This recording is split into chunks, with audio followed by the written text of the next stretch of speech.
नमस्ते, सभी future teachers का बहुत बहुत स्वागत है। आज हम लैंग्वेज पेडागोजी के उस सेक्शन को डिकोड करने वाले हैं जहां सच कहूं तो सबसे ज्यादा नेगेटिव मार्किंग का डर बना रहता है।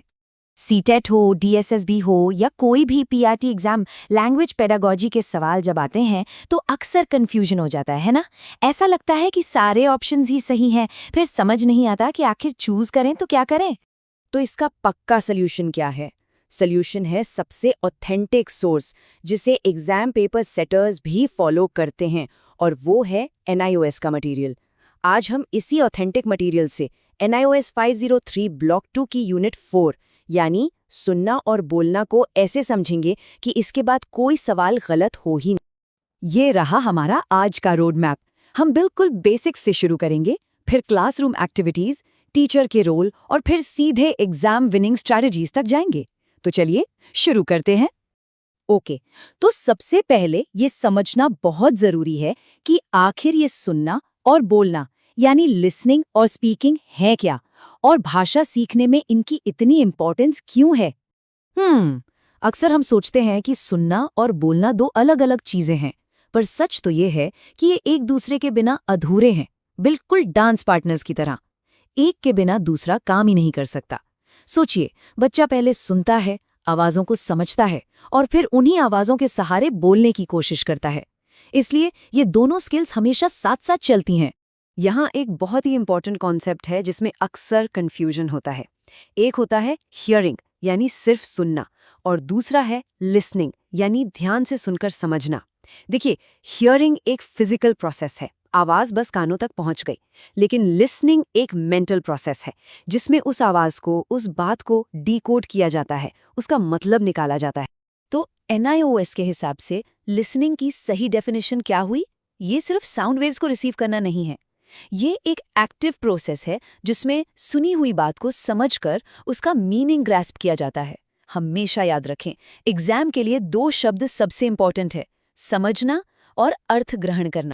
ठीक इसी तरह बोलना यानी स्पीकिंग सिर्फ कुछ शब्दों को प्रोनाउंस कर देना नहीं है। बोलने का असली मतलब है अपने आइडियाज, अपने इमोशंस को सही शब्दों और सही सेंटेंस स्ट्रक्चर में ढालकर एक्सप्रेस करना। ये एक क्रिएटिव प्रोसेस है। चलिए, अब थियोरी से निकलकर प्रैक्टिकल पर आते हैं।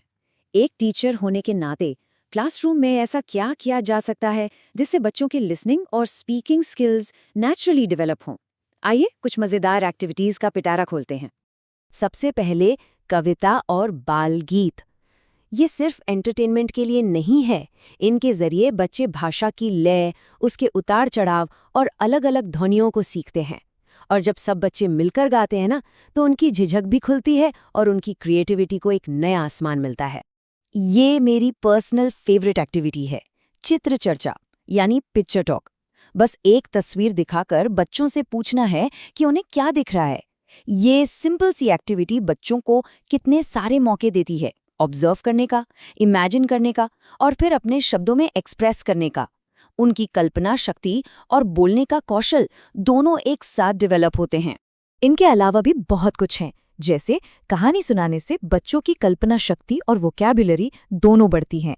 नाटक यानी रोल प्ले करने से उनका कॉन्फिडेंस बढ़ता है, और आशुभाषण मतलब बिना तैयारी के किसी टॉपिक पर बोलने से उनके विचारों में स्पॉन्टेनिटी आती है।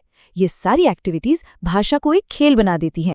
लेकिन ये सारी एक्टिविटीज तभी काम करेंगी जब टीचर अपना रोल सही से समझेगा। तो एक टीचर का रोल है क्या? क्या सिर्फ किताब पढ़कर सुनाना? जी बिल्कुल नहीं। टीचर का सबसे बड़ा काम है क्लास में एक ऐसा माहौल बनाना जहां हर बच्चे को बातचीत करने के, बोलने के ज्यादा से ज्यादा मौके मिलें। यही मौके बच्चों की घर की भाषा और स्कूल की भाषा के बीच एक ब्रिज का काम करते हैं, जिससे उनका कॉन्फिडेंस बढ़ता है। सीधी सी बात है, जब बच्चे बोलेंगे तभी तो सीखेंगे। और ये तभी होगा जब क्लास का माहौल फियरलेस हो, एक ऐसा सेफ स्पेस जहां बच्चा गलती करने से डरे नहीं, जहां उसे पता हो कि उसके अनुभवों और विचारों की वैल्यू की जाएगी। यही एक फैसिलिटेटर का काम है, ज्ञान थोपना नहीं बल्कि सीखने का माहौल तैयार करना। चलिए अब सीधे एग्जाम की बात करते हैं। वो कौन से गोल्डन कीवर्ड्स या स्टेटमेंट्स हैं जो NIOS पर बेस्ड पेडागोजी के सवालों में पूरे मार्क्स दिलवाएंगे। इन वन लाइनर्स को बिल्कुल दिमाग में फिट कर लीजिए। पहला, सुनना और बोलना फाउंडेशनल स्किल्स हैं। दूसरा, बच्चों को निर्भय होकर बोलने के अवसर मिलने चाहिए। तीसरा, टीचर फैसिलिटेटर है। और चौथा, बच्चों का पूर्व ज्ञान यानी प्रायर नॉलेज लर्निंग में हेल्प करता है। मान लीजिए एग्जाम में सवाल आया, भाषा कौशल के विकास के लिए सबसे इम्पॉर्टेंट क्या है, और एक ऑप्शन हुआ बच्चों को बातचीत के अवसर प्रदान करना। अब हमें पता है कि यही सही जवाब क्यों है। और ये लाइन तो पेडागॉजी का सार है, इसे हमेशा याद रखिएगा। गलतियां इस बात का सबूत है कि बच्चा कोशिश कर रहा है, वो सीख रहा है।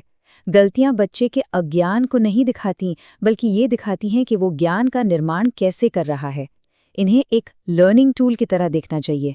ये रहा एक प्रैक्टिकल एग्जाम हैक। जब भी ऑप्शंस में फंसें तो उस ऑप्शन को ढूंढें जो चाइल्ड सेंट्रिक हो। जिस भी ऑप्शन में बच्चे को मौके देने, प्रोत्साहित करने या उसके अनुभवों से जोड़ने की बात की जा रही हो, 99% केसेस में वही सही जवाब होता है। तो अब तक हमने जो भी सीखा उसे फटाफट 2 मिनट में रिवाइज कर लेते हैं, ताकि सब कुछ एकदम कॉन्क्रीट हो जाए। पहला, सुनना और बोलना डांस पार्टनर्स हैं, हमेशा साथ चलते हैं। दूसरा, क्लासरूम में बच्चों को बोलने के भरपूर मौके देने हैं। तीसरा, टीचर एक फैसिलिटेटर है जिसका काम माहौल बनाना है। और चौथा और सबसे इम्पोर्टेंट, गलतियां सीखने की प्रक्रिया का एक नेचुरल और जरूरी हिस्सा हैं।